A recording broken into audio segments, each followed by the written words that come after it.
Estamos volviendo al libro de Efesios esta noche y seguimos en nuestros estudios en aquella carta de Pablo, así que por favor acompáñenme a Efesios capítulo 3.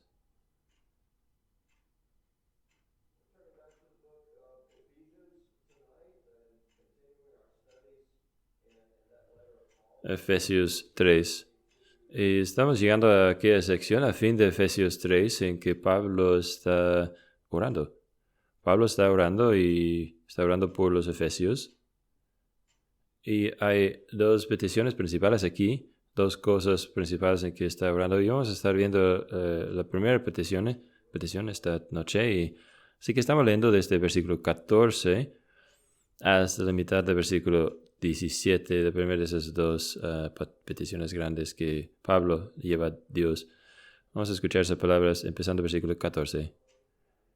Por esta causa, pues doblo mis rodillas ante el Padre de nuestro Señor Jesucristo, de quien recibe nombre toda familia en el cielo y en la tierra, que os concede, conforme a las riquezas de su gloria, ser fortalecidos con poder por su Espíritu en el hombre interior, de manera que Cristo more por la fe en vuestros corazones. Que el Señor diga su palabra leída a nosotros y predicada a nosotros esta noche. Yo estoy seguro que ustedes han visto eso en un anuncio de los carros, etiquetas o a lo mejor en Facebook, algo así. La oración cambia las cosas. La oración cambia las cosas. Sí podríamos estar de acuerdo con eso, sí.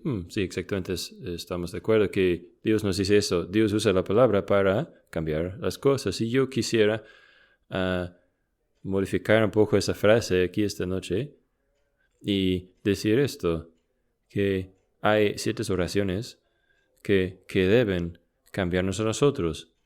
Hay oraciones, especialmente las oraciones que encontramos en las Escrituras, que deben cambiarnos a nosotros, que deben transformar la forma en que pensamos, que deben transformar la forma en que usted y yo oramos.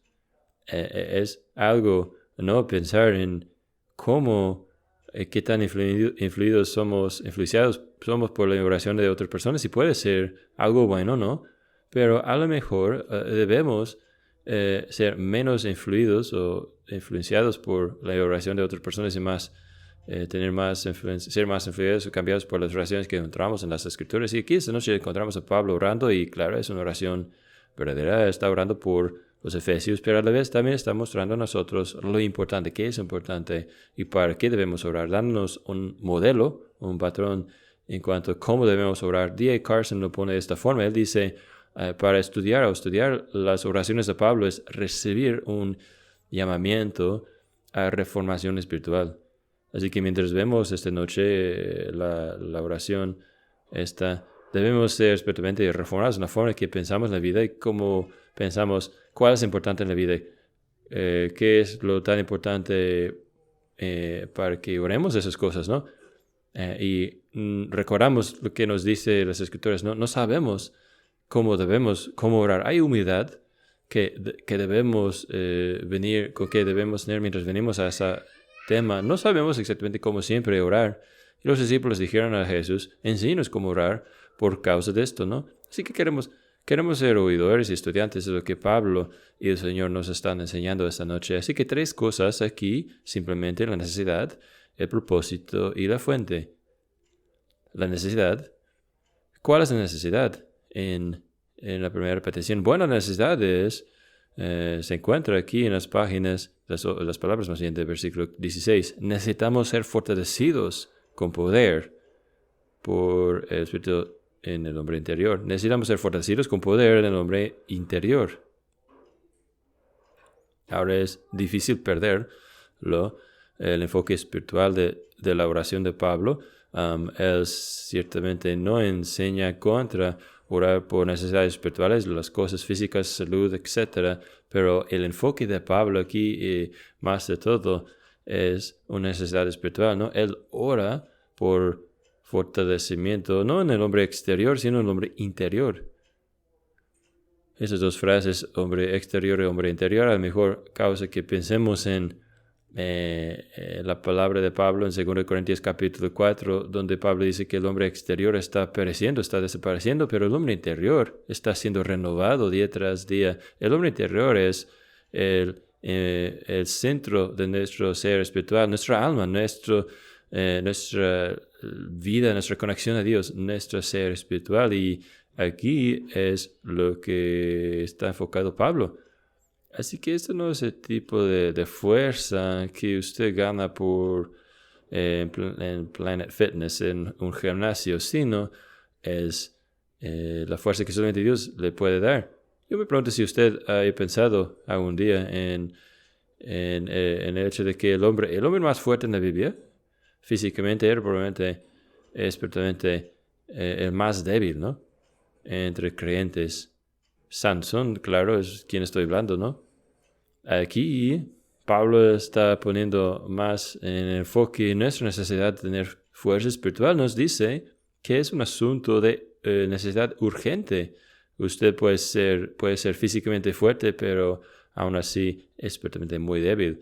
Usted puede tener mente fuerte, voluntad fuerte, y sin embargo puede tener un espíritu muy débil. Necesitamos ser fortalecidos con poder del Espíritu Santo en el hombre interior. Y es interesante mientras pensamos en cómo es o cómo se ve la fuerza espiritual, para ver con cuánta frecuencia las Escrituras pone por cabeza lo que pensamos nosotros que es lo fuerte, ¿no? Muchas veces la fuerza espiritual no parece muy fuerte cuando está siendo ejercitado, ¿no?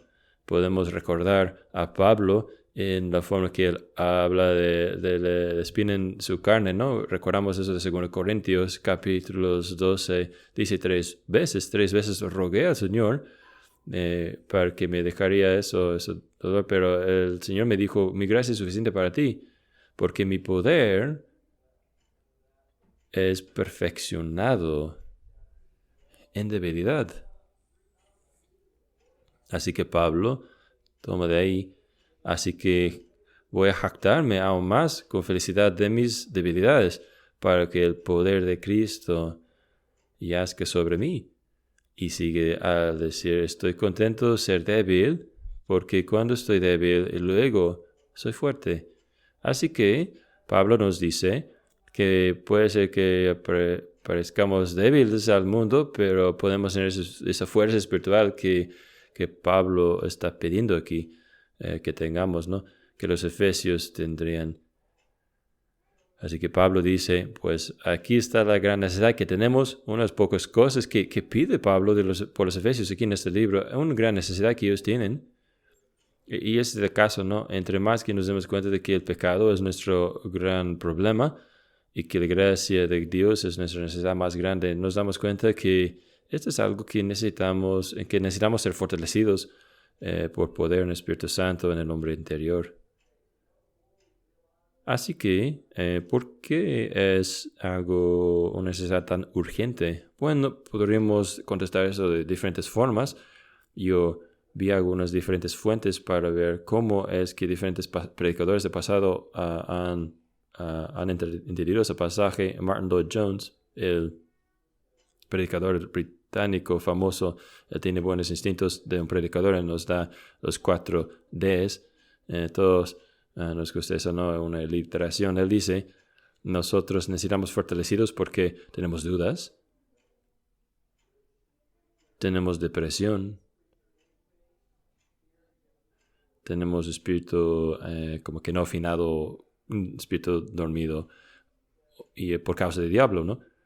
En otras palabras, hay guerra espiritual sucediendo. Dudas luchamos con depresión, luchamos con falta de celo, como que es nuestro celo siendo dormido, y por causa del diablo también.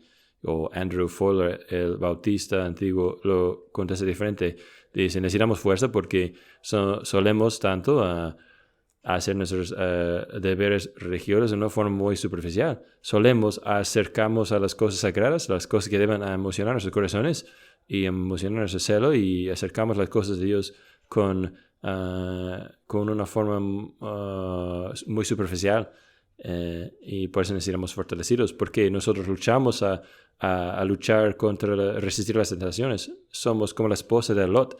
Ella quiere y nosotros queremos voltear de nuevo a nuestro pecado. Queremos voltearnos a ver nuestros propios hábitos y caminos, ¿no? Y no queremos dejarlos atrás una vez para todos. Somos débiles en la forma en que luchamos contra la tentación. Necesitamos fuerza porque cuando estamos afligidos, nos quejamos bajo la aflicción y no confiamos en Dios en esos momentos. Así es por eso que necesitamos ser fortalecidos con poder en el hombre interior. Y dice, al lado positivo, necesitamos fortalecidos porque queremos glorificar más a Dios. Necesitamos ser fortalecidos porque queremos ser más útiles a Dios. Queremos llevar más fruto como creyentes, ¿no? Y todas esas cosas, las cosas que dijo Lloyd Jones, las cosas que dice Fuller, todas son ciertas. Yo creo que todas son partes de porque somos animados como creyentes a tomar nuestra debilidad a Dios y orar. Y hacerlo una necesidad urgente de orar, que Dios nos dé fuerza en nuestros corazones, que Dios nos haga fuertes, que nos haga fuertes por causa del adormecido que es nuestro corazón, a causa de nuestras deudas y nuestra depresión, que Dios nos mantenga fuertes más bien, porque si hay un diablo, que Dios nos dé fuerza, porque sí, a veces vamos sirviendo a Dios en una forma muy mecánica o una forma muy superficial. No aguantamos muy bien bajo la tentación. Nos quejamos cuando no nos van bien las cosas. No glorificamos a Dios tanto. No buscamos ser muy útiles a Dios. En otras palabras, somos débiles. Somos débiles, es por eso que es oración. Por eso tenemos esa petición, porque es tan importante, porque usted y yo somos tan débiles. Dios sabe eso en cuanto a usted y a mí. Toda carne es planta, somos como polvo. La palabra nos dice que todos nosotros fallamos en muchas cosas. Dios le conoce a usted, Dios conoce a mí. Me conoce a mí, es por eso que nos da bienvenido a venir y orar de tal forma que Dios nos dé fuerza donde estemos débiles. Pablo entiende eso con dolor en su propia vida. Personalmente lo tiene en mente él mismo. Él es un hombre como nosotros. Él entiende cómo es fallar y ser débil. Él entiende qué significa que hay promesas tan grandes que es difícil para nosotros creerlas. Hay promesas tan buenas que necesitamos abrazarlas y hacerlas nuestras. Necesitamos fuerza para creer en las promesas de Dios. Necesitamos fuerza.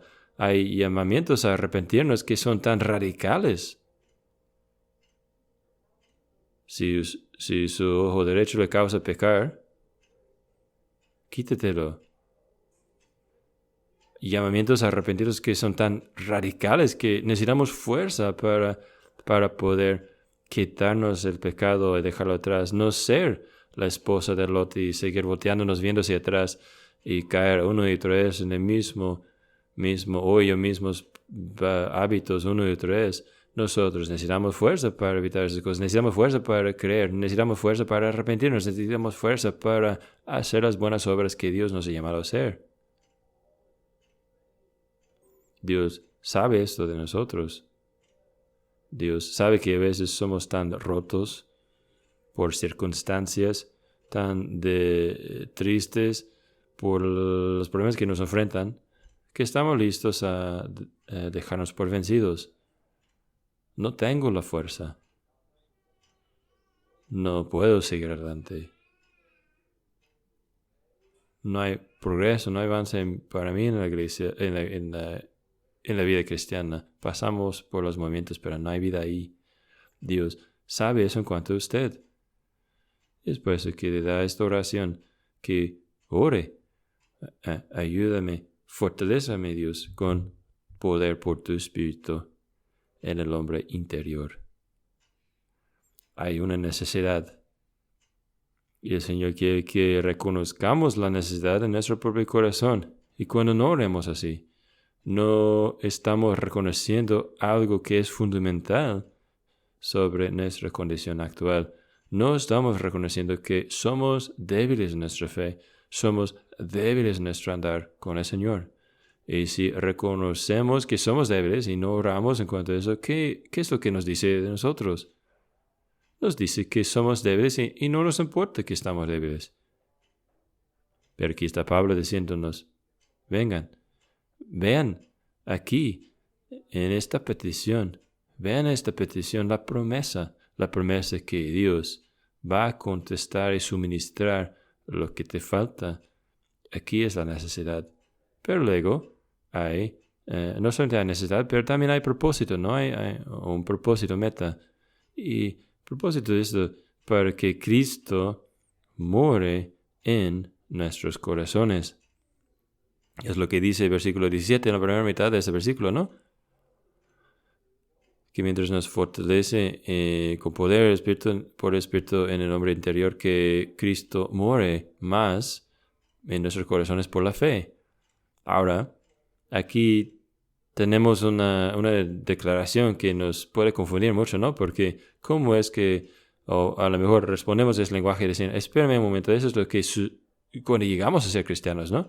Es cierto, ¿no? Que Cristo viene a morar en nosotros cuando llegamos a ser convertidos, cuando llegamos a ser creyentes. Y sí, Pablo no está argumentando contra eso. Él no está rechazando esta verdad, ¿no? Sino está hablando de algo un poco diferente. No está presumiendo nuestra conversión que ha sucedido. Lo que está hablando aquí es un asunto de progreso, un asunto de crecimiento y continuación. Está hablando de algo que es cierto y puede ser aún más y más y más cierto, ¿no? Vamos a intentar desempacar eso un poco.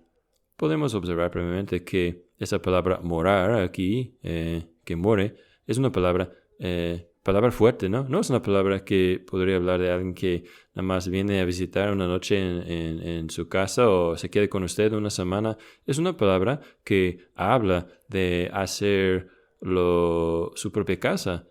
Así que eso es lo que nos está diciendo aquí en versículo 17, que Cristo viene y lo hace en nuestro corazón su propia casa, su propio hogar.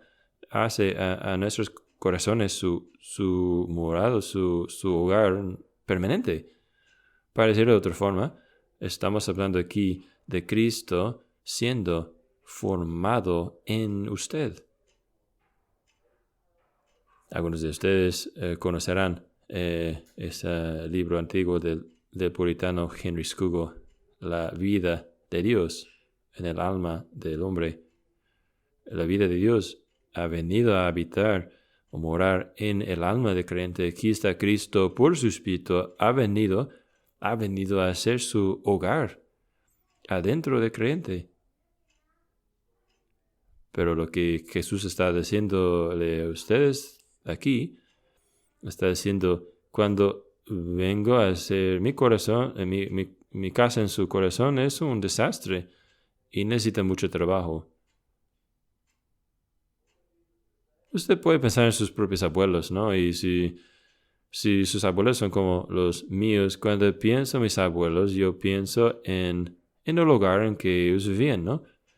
En su casa. Y puede ser sus abuelos también en un tiempo de menos mudanza, a lo mejor. A lo mejor adivino que sus abuelos vivían en misma casa, a lo mejor décadas, ¿no?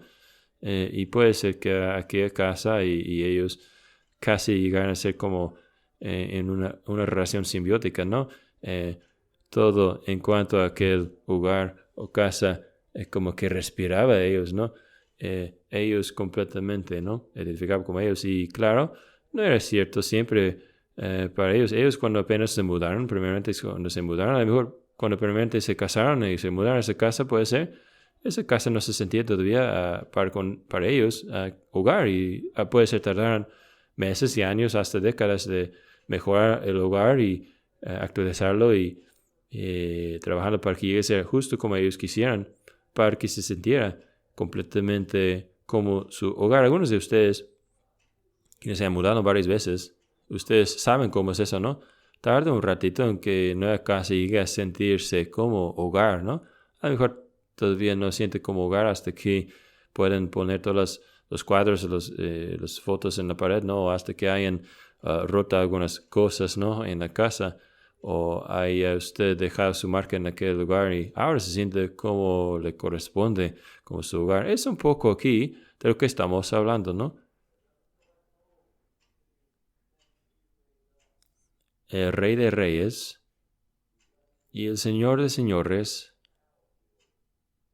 el que no puede ser contenido por el cielo, los cielos de los cielos no puede contenerlo, en la oración de Salomón, ¿no? Ha venido para ser su hogar en nuestros corazones. Y Él encuentra en nuestros corazones demasiados pequeños, demasiados estrechos, demasiado restringentes, y empieza a tumbar paredes, ¿no? Y empieza a tirar cosas viejas, ¿no? Que no encaja ya nada más con la nueva vida que Él está trayendo a su vida de usted. Y mientras está sucediendo todo esto, esta renovación extensa, mientras todo esto le sucede a usted, esa no es algo muy divertido, ¿no? Para usted y conmigo, porque nos gusta lo antiguo, nos gusta cómo es que estaba en nuestro corazón, pero Jesús dice, no va a seguir así. Yo estoy entrando y estoy trayendo conmigo cambio.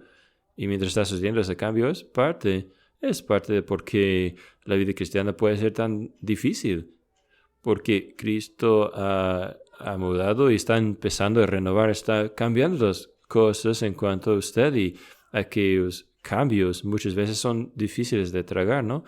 El progreso es difícil y requiere mucho tiempo antes de que sienta como hogar para el Señor Jesús en su corazón de usted.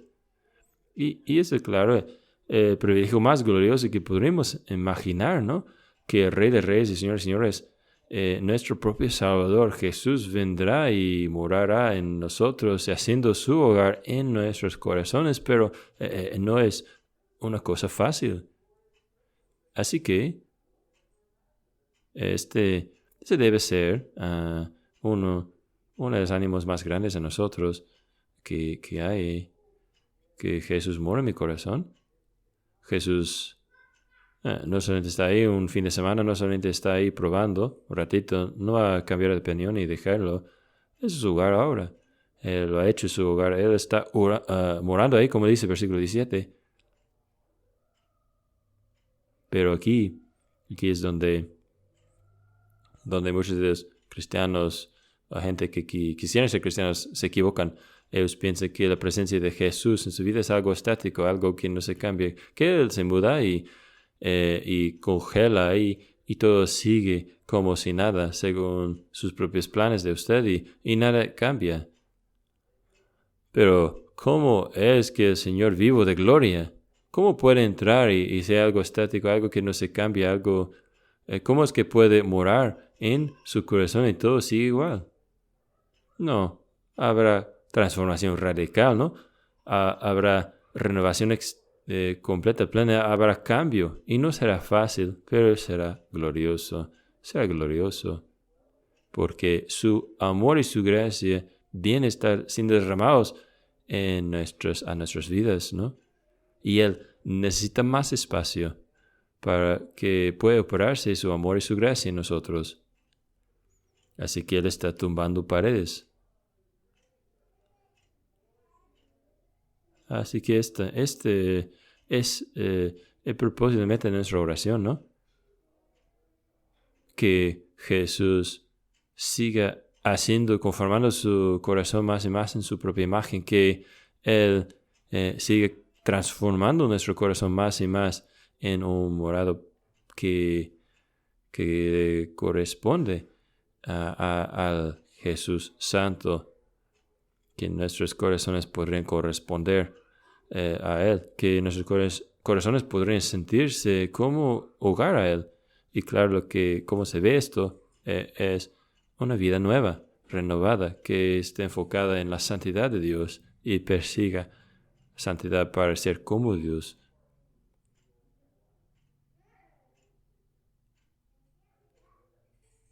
Y todo esto me hizo pensar,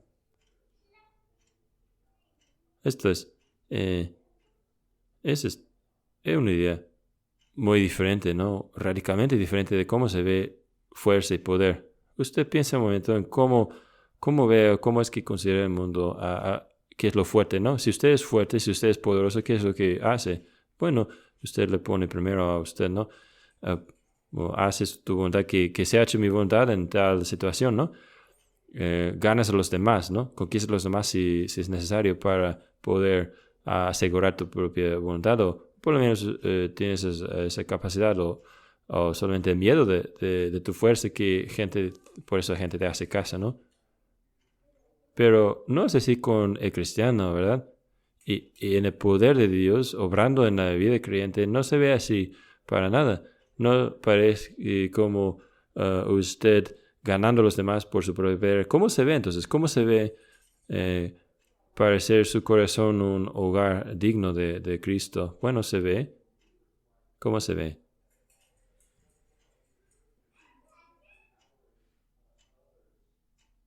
Tu mente y voluntad siendo conquistado por Jesús.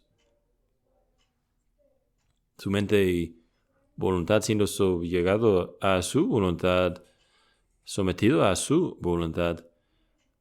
Sus afecciones,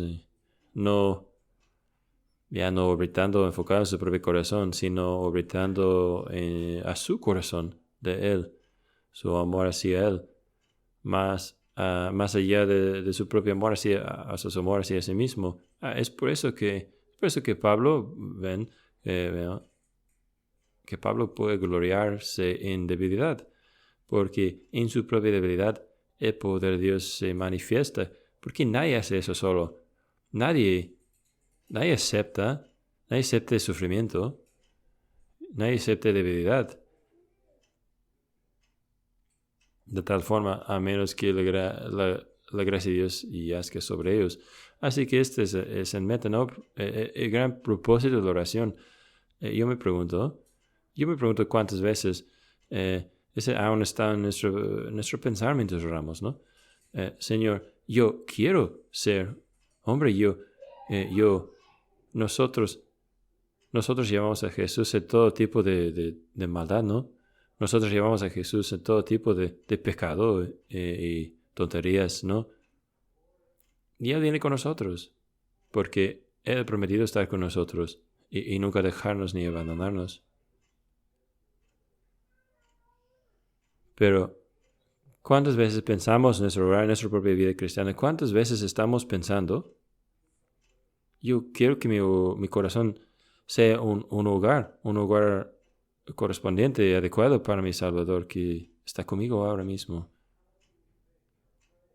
Debe transformar la forma en que pensamos y vivimos. Ese es el propósito, que Dios more en nuestros corazones por la fe. Pero luego hay la fuente, ¿no? Así que hemos hablado de la necesidad. Necesitamos ser fortalecidos en el hombre interior. El propósito es que Cristo more más y más en nuestros corazones y encuentre ser un hogar adecuado. ¿Y qué tal de la fuente? ¿Qué es la fuente de la fuerza? ¿Cuál es la fuente de la fuerza de esta bendición? Bueno, es el Dios triuno, el Evangelio. Las riquezas más bien del Evangelio del Dios triuno. Otra vez versículo 16. Que os concede conforme a las riquezas de su gloria. O podría decirlo así, según o conforme a las riquezas gloriosas, ¿no? Riquezas. Es una de las formas favoritas de Pablo de contar de cómo y qué tenemos en el Evangelio, ¿no? Ya en el libro de Efesios él ha usado la palabra 5 o 6 veces, diferentes tiempos aquí. Él ha hablado de las riquezas imbuscables de Cristo, Él ha hablado de Dios siendo rico en misericordia, ¿no? Ha hablado de las riquezas abundantes de gracia, ha hablado de las riquezas de la gloria, de su herencia en los santos. Y aquí otra vez está hablando de las riquezas gloriosas de Dios. ¿Cómo son esas riquezas? Son riquezas del Evangelio. Son riquezas que Cristo ha asegurado, ha ganado por nosotros en el Evangelio. Y así que aquí es el ánimo para nosotros. Usted esta tarde, mientras usted diga, bueno, yo voy a empezar a orar así, me doy cuenta de que soy débil y en tantas formas, ¿no? Y voy a empezar a orar que Dios me fortalezca en el hombre interior. ¿Cuál es mi confianza que Dios me escuchará? Bueno, aquí está su confianza para que os concede conforme a las riquezas de su gloria, según las riquezas del Evangelio, de su Evangelio, según las riquezas que Cristo ha logrado en el Evangelio. Es ahí donde esa riqueza ha venido. Es ahí donde ha venido su generosidad en contestar esta oración para con usted. Así que para ustedes que dudamos a que Dios nos va a suministrar aquí, es dudar que Él ha dado sus riquezas en otras partes en el Evangelio, ¿no? De su Hijo. ¿Le va a fortalecer Dios en el hombre interior por su Espíritu? Bueno, es parte de la obra del Evangelio, parte de la obra de Cristo. ¿Cuáles son las cosas principales que queremos saber de Dios, que oramos? Queremos saber si Él es capaz y si está dispuesto, ¿verdad? Esos son los gemelos, ¿no? Los dobles soportes de la fe. ¿Es Dios capaz y está dispuesto? Sabemos que es capaz, ¿no? Y aquí nos dice que Él está dispuesto, que esta provisión proviene de las riquezas del Evangelio. Y esta es una promesa que tiene todo el respaldo del Dios Triuno. Aquí está otro lugar en que Dios en una forma muy sutil mete las tres personas de la deidad. Y en versículo 14 estamos orando al Padre. Y en versículo 16 estamos orando para que seamos fortalecidos por su Espíritu. En versículo 17, para que Cristo more en nuestros corazones por la fe. Aquí otra vez, Pablo sigue. A él le gusta mucho. Quiere que nosotros deleitamos también que el Dios Triuno de las tres personas de deidad están unidos en la obra de traernos a la gloria, a llevarnos a perfección. Y tiene todo el respaldo aquí del Dios Triuno. Mientras oramos al Padre, oramos por ayuda en el Espíritu para que Cristo more más en nuestros corazones. ¿Cómo? Por la fe. Por la fe es la gran cosa que tenemos que hacer. ¿Qué es la cosa que tenemos que lograr para poder recibir esta bendición, para ser fortalecido por fuerza en el Espíritu en el hombre interior? A creer, a confiar, a seguir poniendo su fe en el Evangelio de Jesucristo. Esto es lo que requiere. Simplemente confiar en Cristo. Así que, ¿qué es lo que nos detiene de esto? Bueno, aquí como con tantas cosas, usted no tiene porque no pide. No, ni pensamos en orar esto, ¿no? No hemos ni visto nuestra necesidad y no hemos visto nuestra debilidad y ni hemos puesto en contacto con el poder de Dios. Hughes cuenta esa historia, sucedió en el pueblo de Tasca, Texas, antes de la Segunda Guerra Mundial. Había un incendio horrible en una escuela y mató 263 personas en un solo pueblo. Y después de un tiempo de lamentación largo, y vino la Segunda Guerra Mundial. Y mientras gente se recuperó de esa Segunda Guerra Mundial en los años 50, dijeron, vamos a edificar mejor escuela. Vamos a poner los mejores regaderos, ¿no? de agua. Y un incendio así nunca sucedió. Y ellos hicieron eso, erigieron una escuela asombrosa y gran gran sistema para apagar incendios. Toda la ciudad, todo el pueblo estaba orgulloso de ese sistema para apagar incendios. Y sucedieron años y expandieron la escuela, ¿no? Y más adelante en años, y vieron los tubos y todo lo demás, ¿no? Para evaluar qué era necesario para hacer expansión. Descubrieron que ese sistema de apagar de agua, ¿no? De regadero, nunca fue conectado al suministro de agua.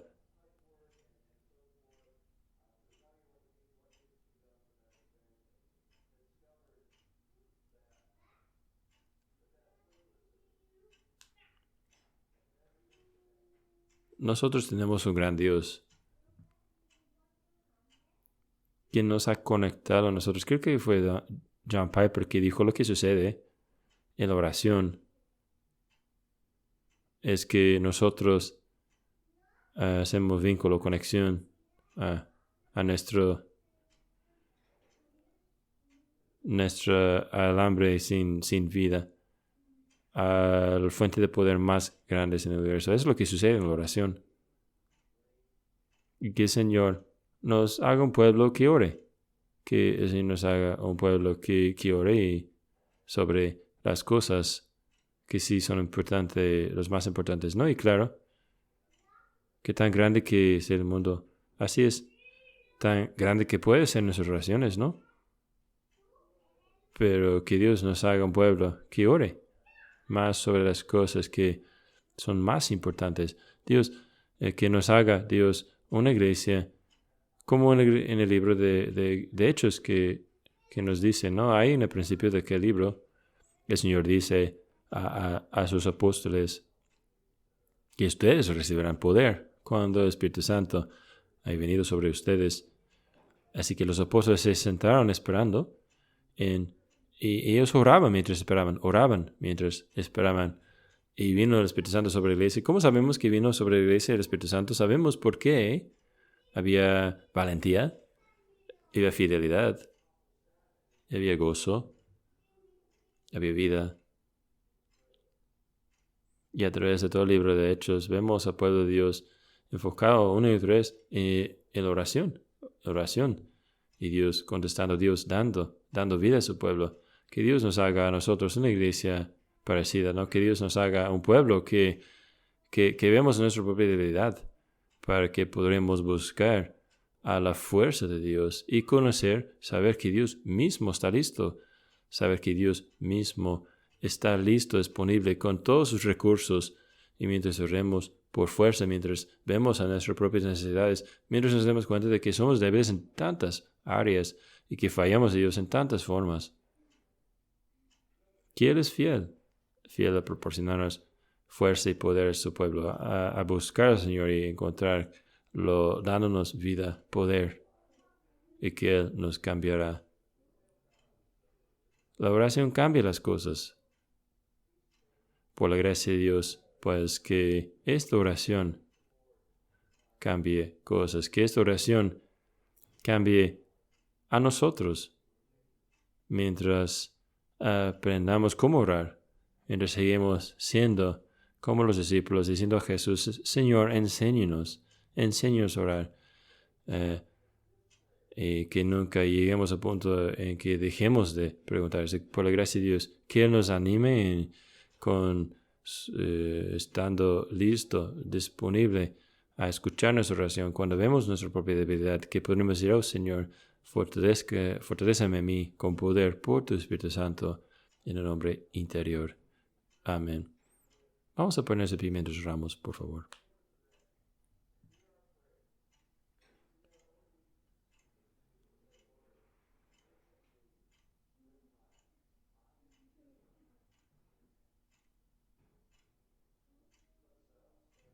Nuestro Padre Celestial, que grande y bondadoso Dios eres, un Dios listo para enseñarnos, un Dios que tiene tanto para nosotros si solo quisiéramos pedirlo.